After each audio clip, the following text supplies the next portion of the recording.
We've arrived at one of the most beautiful places in Washington, a place where you can truly sit down and soak in a lot of the architectural majesty that we've created here in the United States. We're at the National Building Museum, and they have a new exhibit here called The Wall that I want to talk to you about. It's a very important time for The Wall, and I'm going to introduce Eileen Fuchs to you. She's the director, the executive director of the National Building Museum. Also, Washingtonian Magazine says she's one of the most powerful women in Washington, and this is a very powerful exhibit. Just tell us a little bit about it. You know, the National Building Museum educates and engages people about the built environment, right? Which is really a fancy way of saying the places we live, we work, we play, and that their impact in our daily lives. And we see the wall as one of the most significant built environment issues of the past century. All right, so let's take a look around.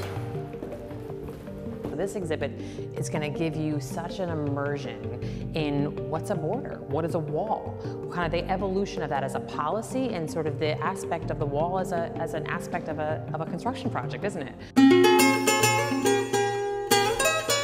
When you kind of first come in this gallery, we're looking at literally inventing the border. The border in most places is just, it's an invented idea, right? And it's a place. It's an imaginary line. That's right. That you can just step right over. Like literally right here in this room. That's exactly what we kind of, one of the design conceits here. When we think about the wall, if you say the border wall to somebody, instantaneously the political dynamic of that comes in. So how does the exhibit frame the political dynamic, if at all? To us, this is not about ever taking a political position on any issue. It's not our interest, it's not our role. You know, as a museum, we're able to create this space, this platform to think about this through a different lens.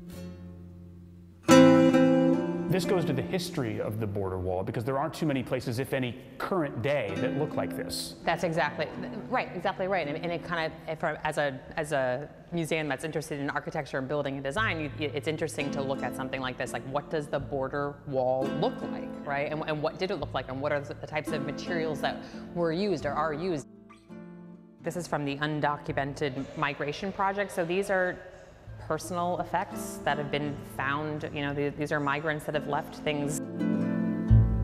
Is there a message that you want people to walk away from after viewing this exhibit?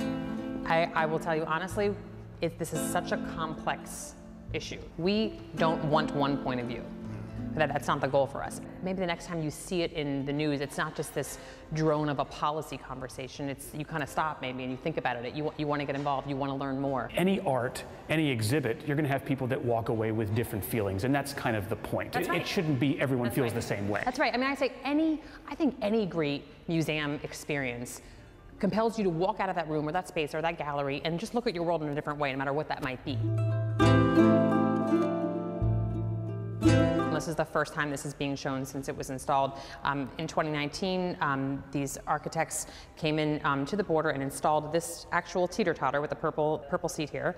And it was up for, I want to say, a couple of hours maybe, and there was people and children from Mexico and the US on both sides of the border together.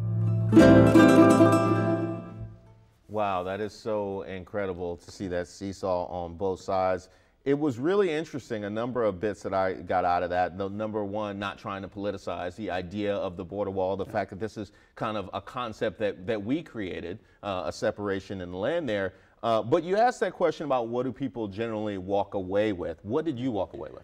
I think the most powerful piece to me, and to Eileen as well, is that display behind the glass case with the items that had been left behind. Because if you go a layer deeper, you think about what is the story of that person who left that one thing behind, and did they make it? A lot of these crossings are happening through the Sonoran Desert. That is one of the most inhospitable places in North America, and many migrants die trying to make that journey through the desert from Mexico into the United States. There's also another room in the exhibit we didn't have a chance to touch called a soundscape. You can sit there on a bench and you listen to a recording of what it sounds like at the border wall. One thing you hear is the buzzing of a drone. It's the most surveilled place, one of the most surveilled places on Earth. Wow. The question that she asked, the question I opened with, what does it look like? So thank you for bringing us that, and thank you to the museum as well. You bet. Now listen, if you want to find me with a story idea, something you wouldn't typically see on a television newscast, I want to bring it to you. You can find me on social media platforms, there they are, or you can reach out to me at alongo@wsa9.com.